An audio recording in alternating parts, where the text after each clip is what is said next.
നമസ്കാരം. കള്ളപ്പണം വെളുപ്പിക്കൽ കേസ് ഒതുക്കാൻ 2 കോടി രൂപ കൈക്കൂലി ആവശ്യപ്പെട്ടെന്ന പരാതിയിൽ വിജിലൻസ് രജിസ്റ്റർ ചെയ്ത കേസിലെ ഒന്നാം പ്രതിയും എൻഫോഴ്സ്മെന്റ് ഡയറക്ടറേറ്റ് അസിസ്റ്റന്റ് ഡയറക്ടറുമായ ശേഖർ കുമാർ ആരോപണ വിധേയമായ കേസ് അടക്കം ഇപ്പോഴും കൈകാര്യം ചെയ്യുന്നതിനെ നിയമപരമായി ചോദ്യം ചെയ്യാൻ വിജിലൻസ് നിയമോപദേശം തേടി. അഴിമതി നിരോധന നിയമപ്രകാരം രജിസ്റ്റർ ചെയ്ത കേസിന്റെ തെളിവുകൾ നശിപ്പിക്കാൻ പ്രതിയായ ഉദ്യോഗസ്ഥന് അവസരം നൽകുന്ന നടപടിയാണ് ഇഡി സ്വീകരിക്കുന്നതെന്നും വിമർശനമുയർന്നിട്ടുണ്ട്.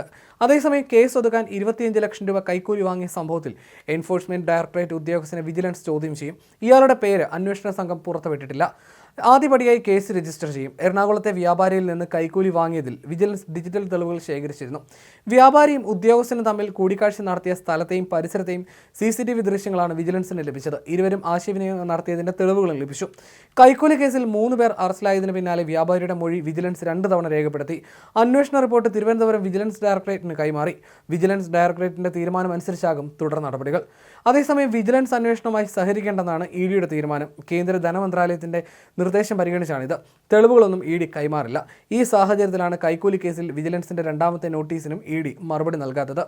നോട്ടീസിന് ഇഡിയിൽ നിന്നും ഒരു പ്രതികരണവും ഉണ്ടായില്ലെന്ന് അന്വേഷണത്തിന് നേതൃത്വം നൽകുന്ന വിജിലൻസ് മധ്യമേഖല SP S ശശിധരൻ പറഞ്ഞു.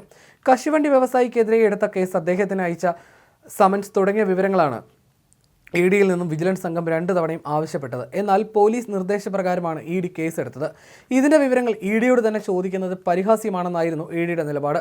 കശുവണ്ടി വ്യവസായിയുടെ പോലീസ് കേസ് എല്ലാ അർത്ഥത്തിലും അട്ടിമറിച്ചുവെന്നും ഇഡി സംശയിക്കുന്നു. ഇതിലും കേന്ദ്ര ഏജൻസികൾ പരിശോധന നടത്തും. അതിനിടെ ഇഡി ഉദ്യോഗസ്ഥർക്കെതിരെ സമാന പരാതികളിൽ കേസ് രജിസ്റ്റർ ചെയ്യാൻ വിജിലൻസ് നീക്കം ആരംഭിച്ചിട്ടുണ്ട്. പുതിയ പരാതികളിൽ വസ്തുതകളുണ്ടെന്ന പ്രാഥമിക പരിശോധനയിലെ കണ്ടെത്തലിന്റെ അടിസ്ഥാനത്തിലാണിത്. ഇഡി നൽകിയ സമൻസ് പരാതിക്കാരനിൽ നിന്നും വിജിലൻസിന് കിട്ടിയിട്ടുണ്ട്. എന്നിട്ടും ഇഡിയോട് ആവശ്യപ്പെടുന്നു. ഇതെല്ലാം വാർത്തകൾ സൃഷ്ടിക്കാനുള്ള വിജിലൻസ് നീക്കമാണെന്നും സൂചനയുണ്ട്. അതിനിടെ സംസ്ഥാന വിജിലൻസിലെ പ്രമുഖരുടെ സ്വത്തുക്കളിൽ കേന്ദ്ര ഏജൻസികളും പരിശോധന തുടങ്ങിയിട്ടുണ്ട്. പലരും വരവിൽ കവിഞ്ഞ സ്വത്ത് സമ്പാദിച്ചുവെന്നാണ് പ്രാഥമിക നിഗമനം. കൈക്കൂലി കേസിലെ ഒന്നാം പ്രതി ഇഡി അസിസ്റ്റന്റ് ഡയറക്ടർ ശേഖർ കുമാറിന്റെ അറസ്റ്റ് 11 വരെ ഹൈക്കോടതി തടഞ്ഞിട്ടുണ്ട്. മുൻകൂർ ജാമ്യാപേക്ഷ 11 പരിഗണിക്കും. അന്വേഷണത്തിനായി വിജിലൻസ് സംഘം വീണ്ടും മഹാരാഷ്ട്രയിലേക്ക് പോകും. താനെയിലെ ബോറോ കമ്മോഡിറ്റീസ് കമ്പനിയുടെ അക്കൗണ്ടിലാണ് കൈക്കൂലി പണം നിക്ഷേപിച്ചതെന്ന് കണ്ടെത്തിയിരുന്നു.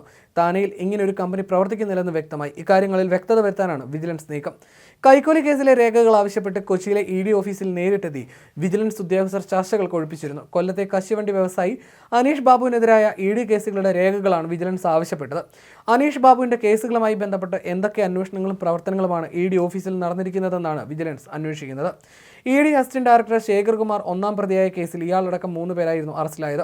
അനീഷിന്റെ കേസുമായി ബന്ധപ്പെട്ടാണ് കൈക്കൂലി വാങ്ങിയതെന്നാണ് കേസ്. അതുകൊണ്ട് തന്നെ ഈ കേസിലെ കൂടുതൽ രേഖകൾ ആവശ്യമാണെന്ന് കാണിച്ചാണ് വിജിലൻസ് ഇഡി ഓഫീസിലെത്തിയത്. അനീഷിനെ എത്ര തവണ വിളിച്ചു വരുത്തി, മൊഴിയുടെ വിശദാംശങ്ങൾ എന്നിവയടങ്ങിയ രേഖകളാണ് വിജിലൻസിന് ആവശ്യം. ഇക്കാര്യങ്ങൾ പരിശോധിച്ചാൽ മാത്രമേ അനീഷിനെതിരായ കേസുകളുടെ അന്വേഷണം എത്രത്തോളമായിരുന്നുവെന്നും ഇയാളോട് കൈക്കൂലി ആവശ്യപ്പെടാനുള്ള സാഹചര്യം ഉണ്ടായിരുന്നുവോ എന്നും അറിയാൻ സാധിക്കുകയുള്ളൂവെന്ന് വിജിലൻസ് പറയുന്നു. എന്നാൽ അന്വേഷണ വിവരങ്ങൾ വിജിലൻസ് തേടുന്നത് അനീഷ് ബാബു കേസിനെ ബാധിക്കുമെന്നതാണ് ഇഡി നിലപാട്.